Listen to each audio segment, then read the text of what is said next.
অসংখ্য জায়গায় আল্লাহ তাআলা বলেছেন ইন্নাল্লাহা মা'আস সাবিরিন ওয়াস্তাঈনু বিস-সাবরি ওয়াস-সালাহ। তোমরা আল্লাহর কাছে সাহায্য চাও ধৈর্য এবং সালাতের মাধ্যমে। সবর কেমন লাগবে? আপনি যে জায়গায় যাবেন সেই এলাকার ভাষা আপনি জানেন, রাস্তা আপনি চেনেন না, আপনার ভাষাও তারা জানেন। এমন একটা সমস্যায় পড়েছেন, আপনি কিছু বুঝাইতে পারেন না, তাদের কথা আপনি বুঝেন না।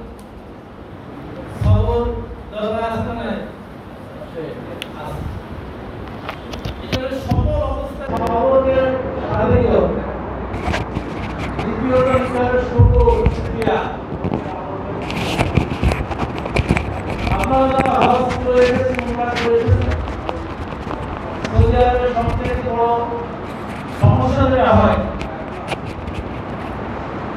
সকালের নাস্তা, আপনারা নাস্তা খায়, সকালের নাস্তা আসলে আমাদের মুড়ের মতো হয় না।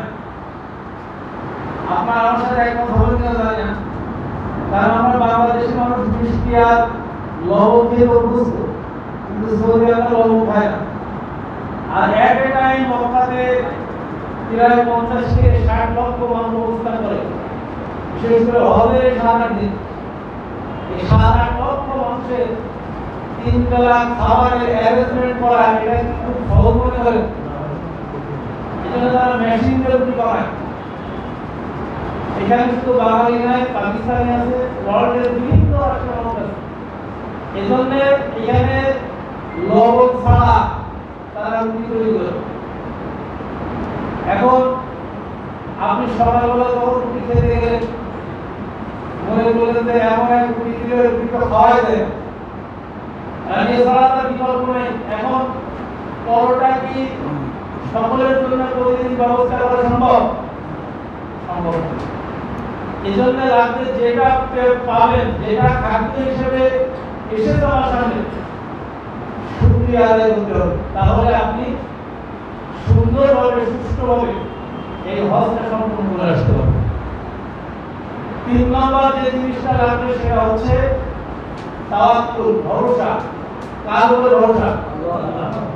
আল্লাহর উপরে ভরসা রাখতে হবে। কারণ ওইখানে আপনার সাহায্যকারী কেউ নাই একমাত্র আল্লাহ ছাড়া। আপনার মনের ভাষা, আমার মুখের ভাষা বুঝার মতো লোক নাই। আপনি যদি আল্লাহর উপরে ভরসা করেন, রাস্তার মধ্যে গাড়িটা নষ্ট হয়ে গেছে, আমাদের দেশের মতো ওই দেশের মতো গাড়ি, ওই দেশের গাড়ি এরকম নাই। আমাদের দেশে এসি গাড়ি কয়টা আছে? খুব কম না? আর ওই দেশের নন এসি গাড়ি কয়টা আছে? একটা আছে। এখন এসি গাড়িতে উঠলে ঠান্ডার মধ্যে যাওয়া শুরু করছে, হঠাৎ করে গাড়ি এসি নষ্ট হয়ে গেছে। ওখানে তো জানা হয় না, দরজা নাই। দরজা খুললে কি এই বাতাস দিয়ে পুরো গাড়ি ঠান্ডা হওয়া সম্ভব? সম্ভব না। এখন আপনি কি করবেন? আমাদের বাংলাদেশে আমরা যেমন করি, ব্যাগটার জন্য নামলাম, নেমে আর একটা গাড়ি যা আছে দিয়ে চলে গেলাম, এরকম সুযোগ আছে? এটাও নাই। অপেক্ষা করতে হবে। আপনার বললেন সৌদি যে আপনাকে দিয়ে গেছে, সে কখন আপনাকে গাড়ি দেবে, অপেক্ষা থাকতে হবে। এজন্য ওই যে এটা আপনার পর্যন্ত পৌঁছা, যেমন সবর লাগবে, আর এই বিপদ আপদ যাতে আল্লাহ না দেয়, এই জন্য ভরসা লাগবে কার উপরে? এই 3টা জিনিস এই হজের সফরের সাথে যাও। এটা হচ্ছে আমার ভূমিকা। দ্বিতীয়ত, আমি আমার বইতে এই কথা বলবো। আমার এই বইতে আমি যেভাবে সাজিয়েছি, প্রথমে আমি এসেছি হজ এবং উমরার গুরুত্ব এবং প্রয়োজনীয়তা। কোরআন হাদিসে হজ এবং উমরার ব্যাপারে কোনো নির্দেশনা আছে নাকি নাই? আছে তো? এটা কি ফরজ, নফল নাকি সুন্নাহ?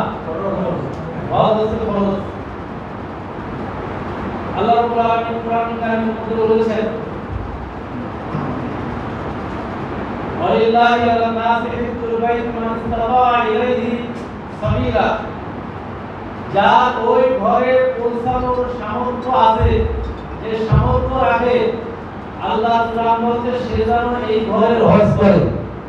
এই নির্দেশটা কে দিয়েছে? আল্লাহ।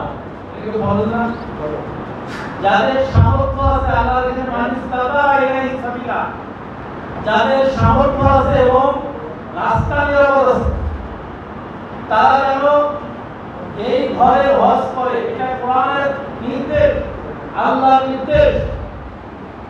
যাদের অর্থ সম্পদ আল্লাহ দিয়েছেন এই ঘরে হজ করা এটা ফরজ। কারণ এই ঘরে হজ করলে আপনার ঈমান বাড়ে না কমে? আপনার ঈমানের ব্যাটারি চার্জ হয়।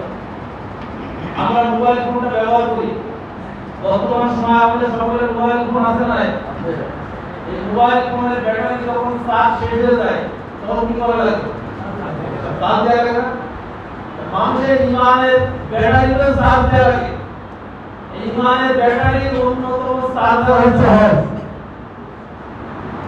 ইন্না ওয়ালা বাইতুল্লাহি লিন-নাসি আল্লাযী বিবাক্কাতা মুবারাকা ওয়া হুদাল লিল আলামিন।